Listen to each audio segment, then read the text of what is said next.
Hello दोस्तों, आप सभी का स्वागत है वीवी ऑफिशियल सेंटर पे। आज हम देखेंगे मेजर वन हिस्ट्री का धार्मिक आंदोलन जैन धर्म एवं बौद्ध धर्म दोनों पे। सेमेस्टर 1 मेजर हिस्ट्री पेपर का ये यूनिट 3 है, धार्मिक आंदोलन जैन धर्म एवं बौद्ध धर्म। ये जो दोनों धर्मों में ना धार्मिक आंदोलन हुए, कैसे कैसे हुए, कैसे कैसे उदय लिया, उन सबको देखेंगे। सभी बिंदुओं को एक साथ हम देखते एक एक करके।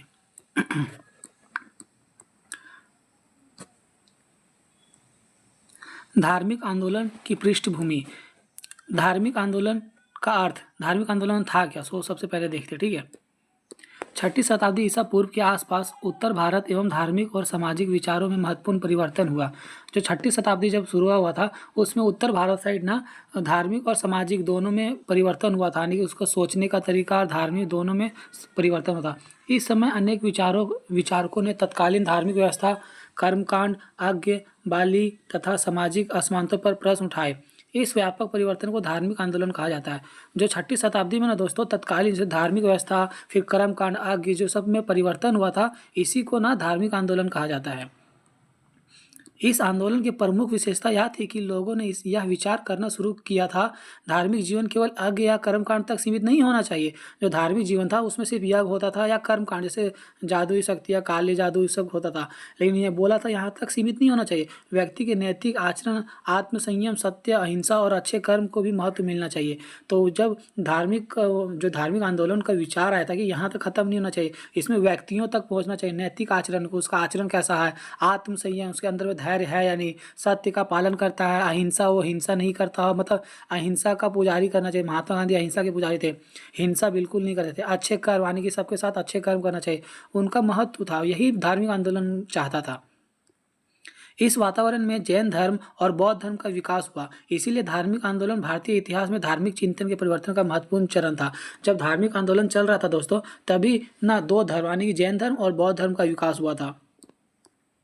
धार्मिक आंदोलन का उदय, जो आने की शुरुआत कैसे हुआ, उसका उदय कैसे हुआ, ऊपर कैसे बढ़ा, इस आंदोलन के पीछे तत्कालीन भारतीय समाज की परिस्थितियां महत्वपूर्ण थी। जो कैसे बढ़ा, उसमें तत्कालीन भारत में जैसी परिस्थितियां थी इसी कारण बढ़ा होगा। उत्तर वैदिक काल में समाज और धर्म काफ़ी जटिल हो गए थे। धार्मिक अनुष्ठानों और यज्ञों का महत्व बढ़ गया था तथा इन्हें संपन्न कराने पुरोहितों की भूमिका महत्वपूर्ण हो गई थी। क्या हुआ था, जब मतलब समाज, जब उत्तर वैदिक काल में जो उसमें ना जब काफ़ी जो परिवर्तन हुआ था, धर्म थोड़ा जटिल हो गया था, उसको पढ़ा, उसका पूजा यज्ञ करवाने के लिए पंडित लोग ही कर सकते थे, तो वो काफ़ी जटिल हो गया था। इसीलिए पुरोहितों के पास जाना पड़ता था और वही पंडितों का ही मतलब उनका महत्वपूर्ण हो गया था। इस कारण से ना आंदोलन शुरू हुआ था। दूसरी ओर कृषि के विस्तार, नगरों के विकास और व्यापार की वृद्धि से समाज में नए आर्थिक वर्ग उभर रहे थे। इन परिस्थितियों में लोगों का ऐसा धार्मिक विचारधारा की आवश्यकता महसूस हुई जो अपेक्षाकृत सरल हो और जिसमें व्यक्ति के नैतिक आचरण का महत्व दिया जाए। वही ना यहाँ पे बोला था, मतलब व्यक्तियों का आचरण पर महत्व दिया जाए, ना कि उसके वर्गों पर कि कहाँ से आया कैसे।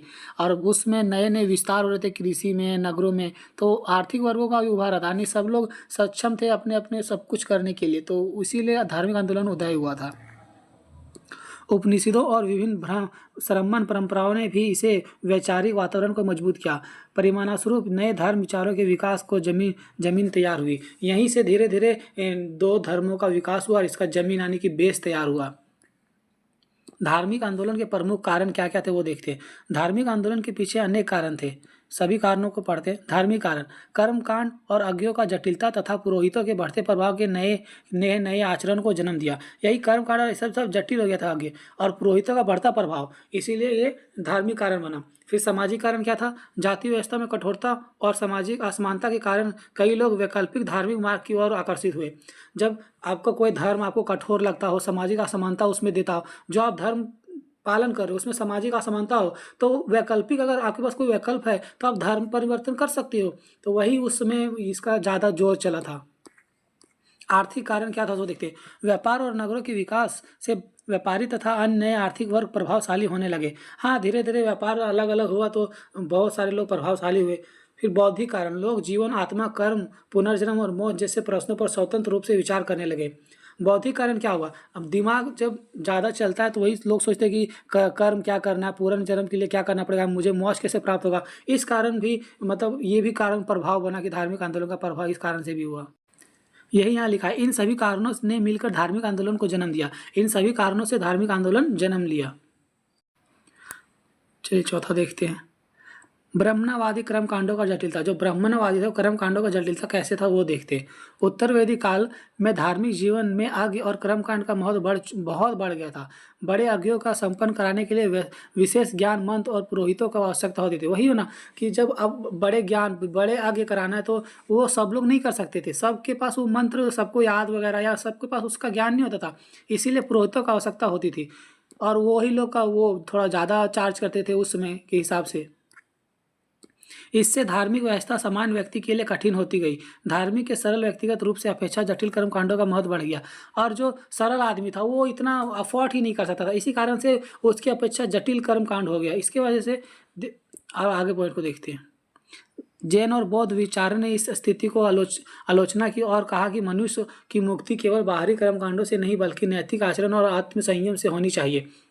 वही जैन और बौद्ध धर्म इसका वैकल्पिक बना कि यहाँ पे केवल अस्तित्व आलोचना करने से नहीं, मनुष्य का मुक्ति केवल बाहरी आने कर्म कांडों से नहीं होना चाहिए बल्कि उसके आचरण कैसा, आत्मसंयम कैसा, वैसा उसका मतलब विचारों का वही आलोचना उसने की, बौद्ध धर्म और जैन धर्म। आज्ञ एवं बाली प्रथा का विरोध। उस समय अनेक धार्मिक अनुष्ठानों ने पशु बलि का परंपरा का भी उल्लेख मिलता है। जैन धर्म ने विशेष रूप से इसका विरोध किया।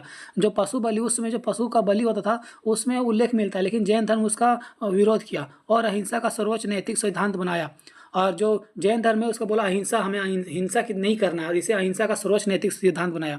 बौद्ध धर्म ने भी जीवों के प्रति करुणा और अहिंसा आचरण पर जोर दिया, और बौद्ध धर्म ने भी यही बात उसने कहा। इस प्रकार आज्ञ और बलि का प्रधानता के स्थान पर नैतिकता, करुणा और आत्मसंयम को महत्व मिला।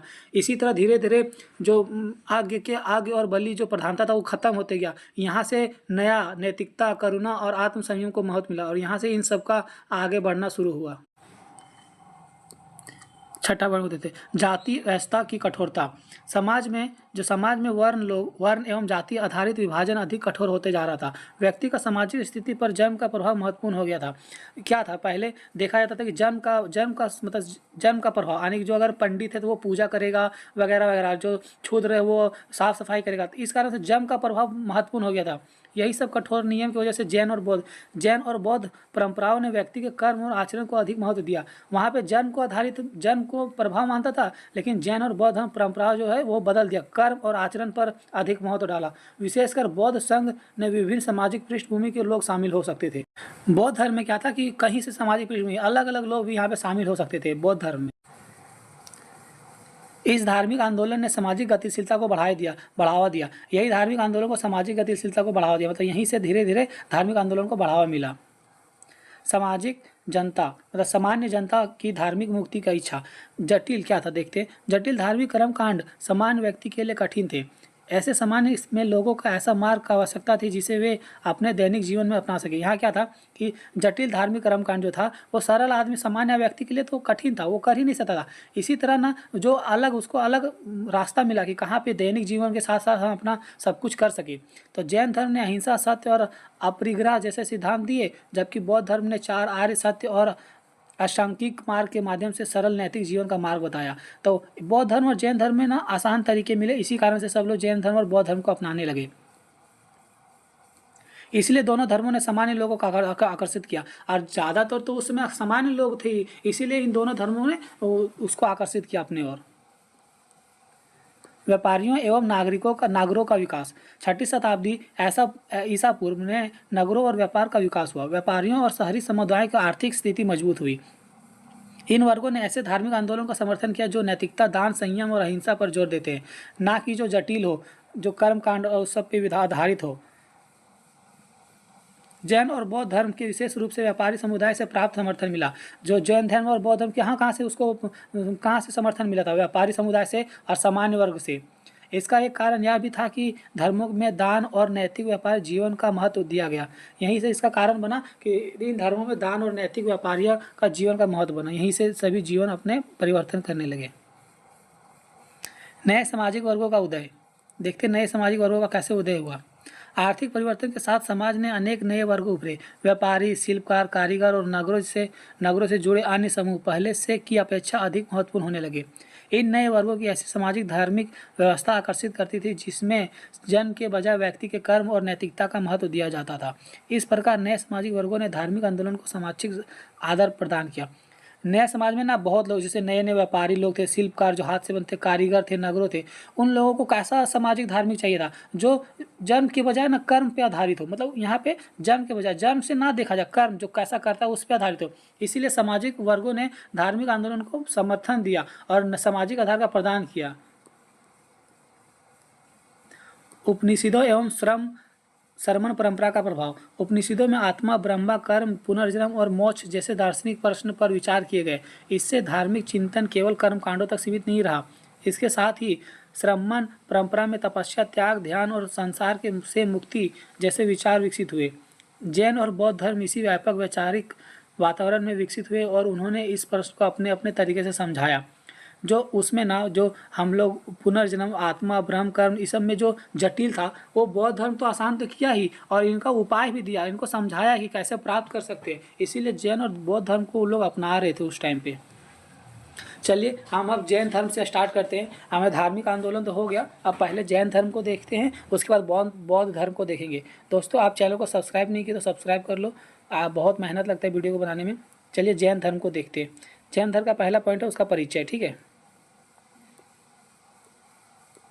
जैन धर्म भारत का प्राचीन धार्मिक परंपरा में से एक है। हाँ, जैन धर्म क्या भारत का परंपरा है, जो प्राचीन परंपरा है। जैन परंपरा के अनुसार संसार में धर्म का मार्ग दिखाने वाले 24 तीर्थंकर हुए। इसमें ना जैन धर्म को जो बता रहे थे कौन कैसे जैन धर्म में किसको कैसे पालन करना चाहिए, उसमें 24 तीर्थंकर हुए। 24 तीर्थंकर का मतलब होता है 24, समझ लीजिए उनका भगवान है। जो जैन धर्म मानते हैं उनका 24 भगवान है।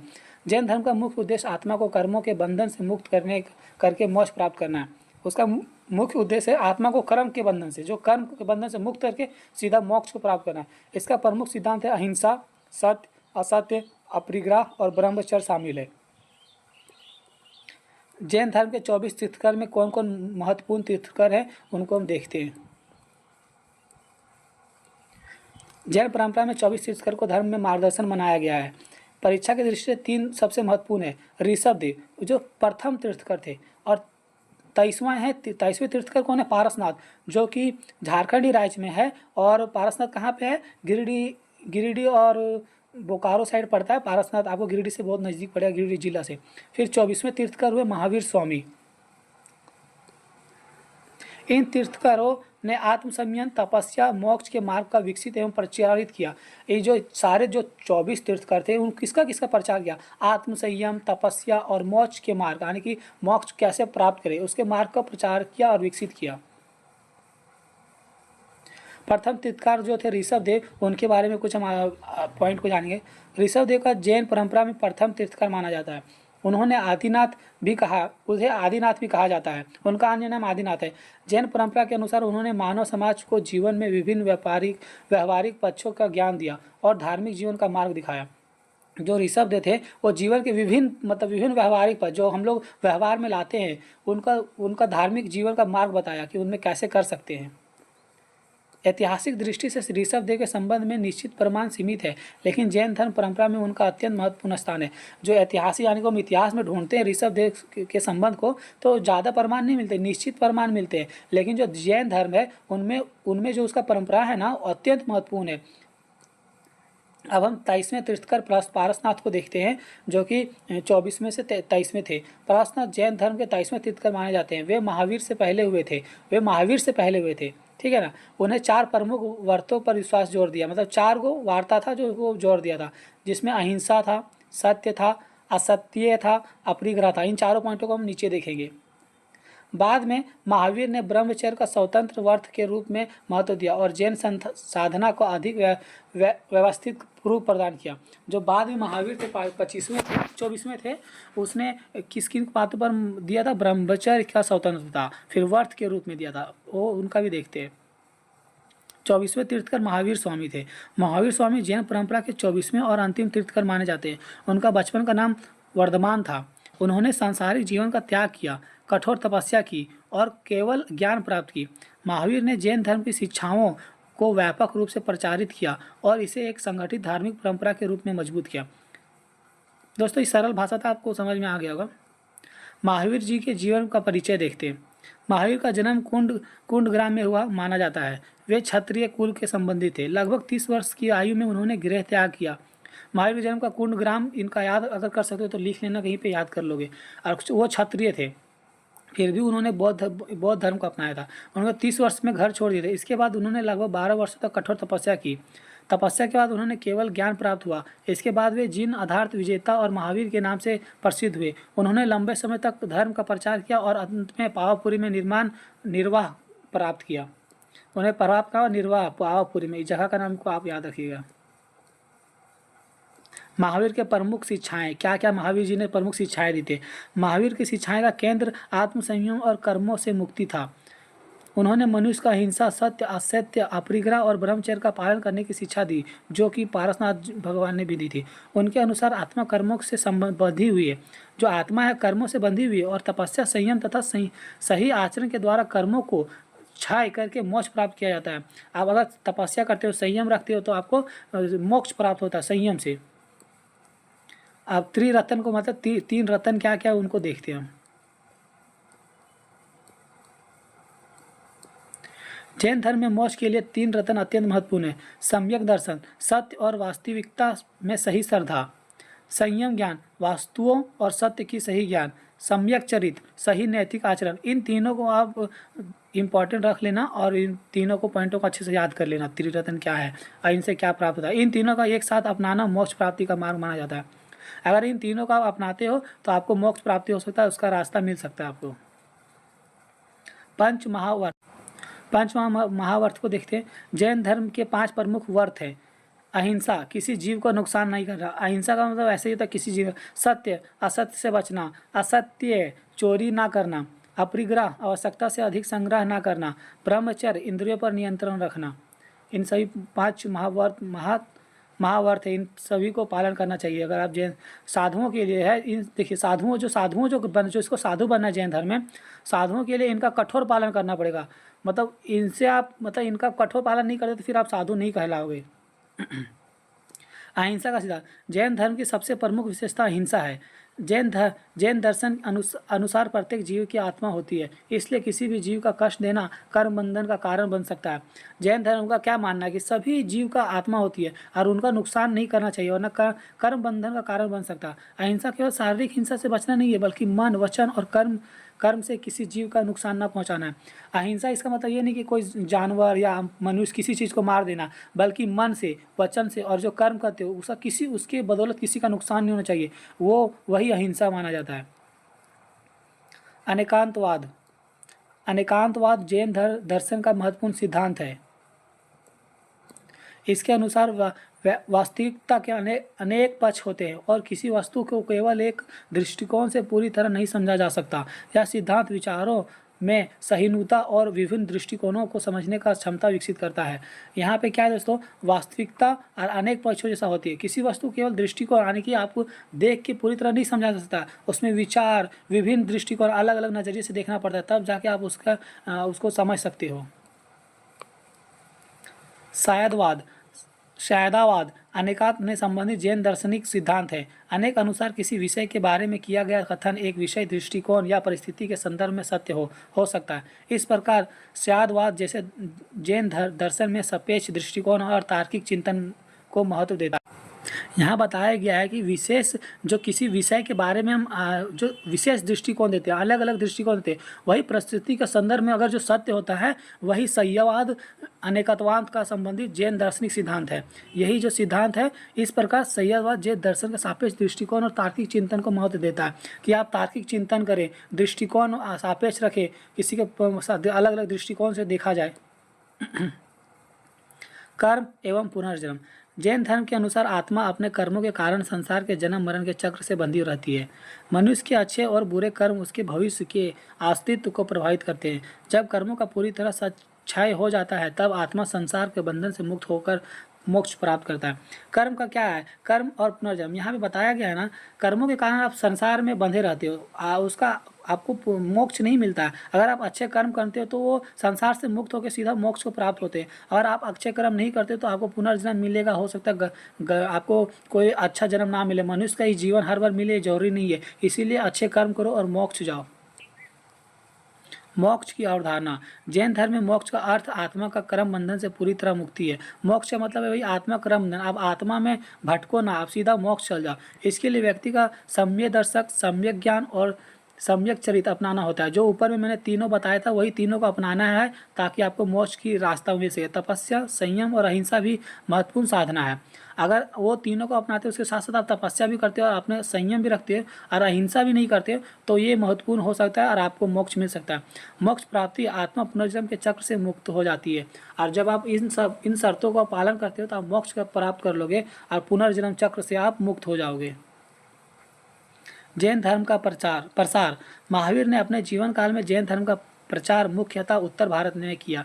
जो महावीर जी 24वें तीर्थकर थे, उन्होंने उनका प्रचार किया किधर, लेकिन उत्तर भारत साइड में। बाद में जैन धर्म का प्रभाव मगध, गुजरात, राजस्थान, कर्नाटक और दक्षिण भारत के अन्य क्षेत्रों में भी बढ़ा और ये बाद में कुछ सालों बाद इन क्षेत्रों में भी बढ़ा। व्यापारी और शहरी समुदायों ने जैन धर्म का प्रसार में महत्वपूर्ण योगदान दिया। और कौन कौन योगदान दिया दोस्तों? व्यापारी और शहरी समुदाय के लोगों ने। जैन धर्म के प्रमुख संप्रदाय। जैन धर्म में जो प्रमुख संप्रदाय है उन सबको देखते हैं।